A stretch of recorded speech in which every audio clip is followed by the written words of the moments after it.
In this lecture, we would be discussing an important aspect of electricity reforms in India, namely unbundling.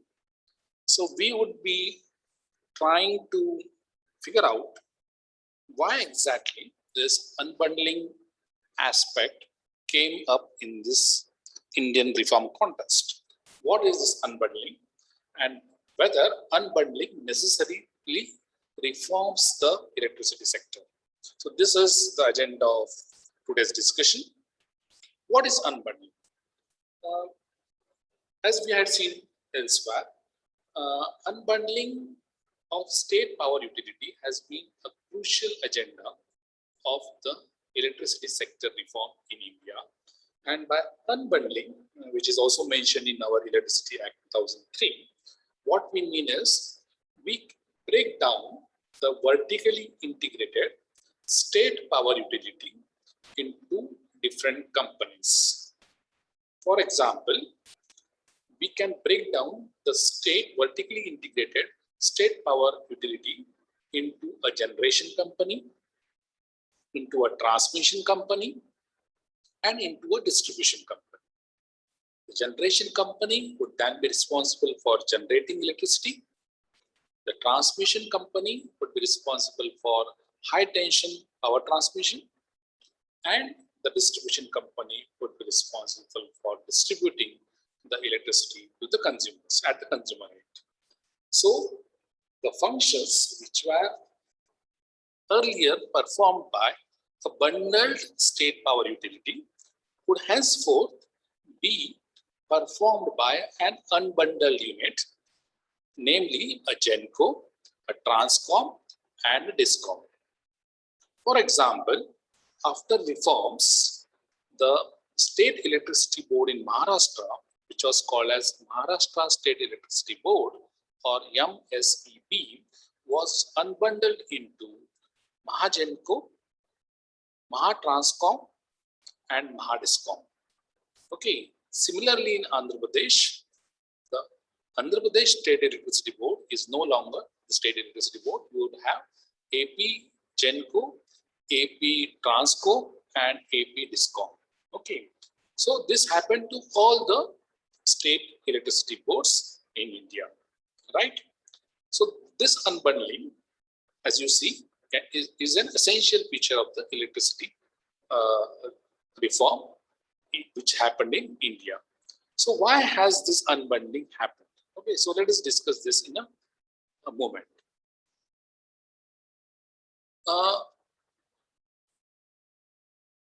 As per the Electricity Act, which is the agenda which gives you a blueprint for reform, it is compulsory on the part of vertically integrated state-owned companies to unbundle.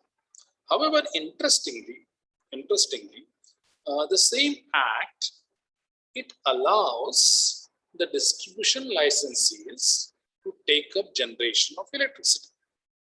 And the same act allows the generation companies to take up distribution business. Now, this is very interesting.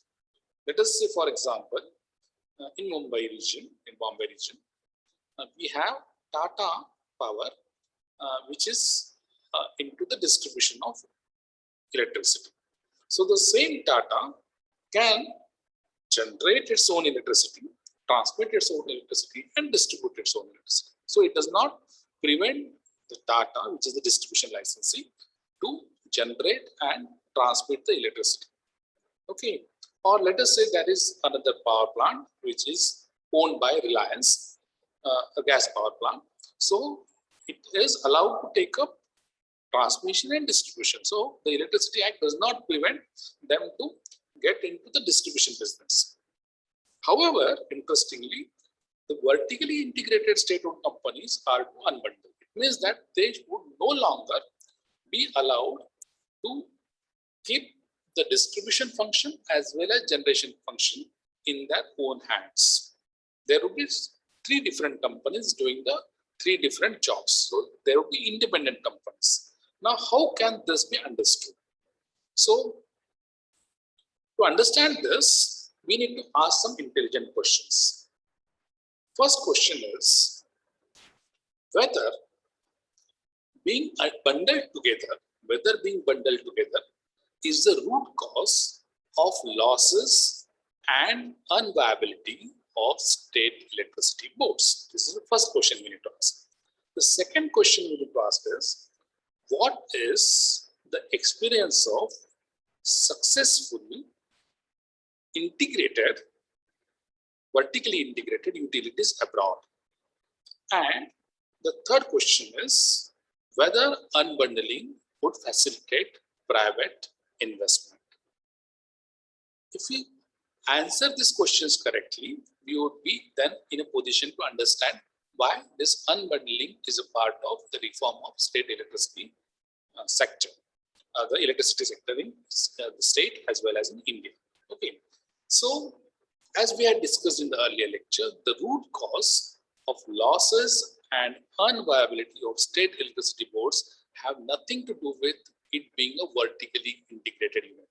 It has to do with the recovery of its cost, and recovery of its cost has to do with the other factors excluding unbundling, but being bundled or unbundled. Okay, so the cost is not being recovered. That is the root cause of unviability of state electricity boards, and for the cost to be recovered, it has nothing to do with whether the state electricity board is bundled together or whether it is unbundled together. Second thing is, we do have successfully run vertically integrated power utilities elsewhere. For example, in United States of America, at least 200 vertically integrated power utilities do exist, and they are profit making. They are having a good rate of return. They are obviously privately owned, but they are not unbundled units. They are vertically integrated units. So unbundling has nothing to do with efficacy. Unbundling has nothing to do with profit. Okay. So then why is the unbundling agenda brought into the reform of the electricity sector? So according to me, there are not enough players, private players, who can invest in toto into the electricity business. Once you are opening up the electricity sector, which was a non-profit making entity for business, for profit making, then there has to be sufficient capital to invest and replace the state structure with the privately owned structure. So there are not enough players who can invest in toto into the sector, but there are players who can partially invest.